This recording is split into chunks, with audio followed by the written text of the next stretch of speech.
প্রাণীদের প্রতি দয়া দেখানো এটা ছোটখাটো কোনো ব্যাপার নয়। এটাই আপনার জান্নাতের কারণ হতে পারে, এটাই আপনার জাহান্নামের কারণ হয়ে যেতে পারে।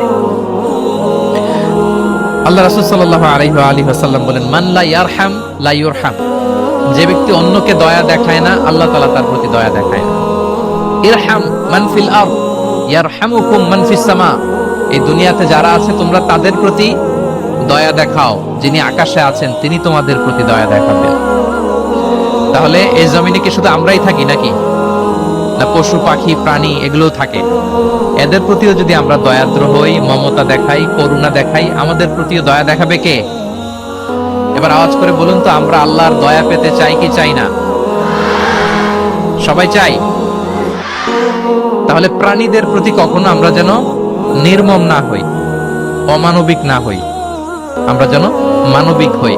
আমরা অনেক উন্নত দেশে দেখি যে হাইওয়েতে একটা সাপ যাচ্ছে, এই সাপ দেখে একটা গাড়ি থেমে গিয়েছে, স্টপ। তার পেছনে পেছনে শত শত গাড়ি স্টপ। তারা বন বিভাগকে নক দেয়, স্থানীয় পুলিশকে ফোন দেয়, তারা এসে সাপটাকে উদ্ধার করে এরপরে গাড়িগুলো চলতে শুরু করে।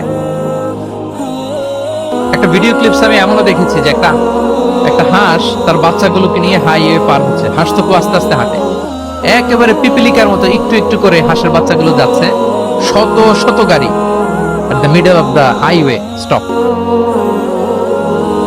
আল্লাহু আকবার। কিন্তু বাংলাদেশে দেখবেন যে রাস্তা দিয়ে সাপ যায় না কুকুর যায় না বিড়াল যায়, কোনো কেয়ার নাই, একেবারে ড্যাম কেয়ার। যে প্রাণীদের প্রতি দয়া দেখায় না, আল্লাহ তাআলা তার প্রতি দয়া দেখান না।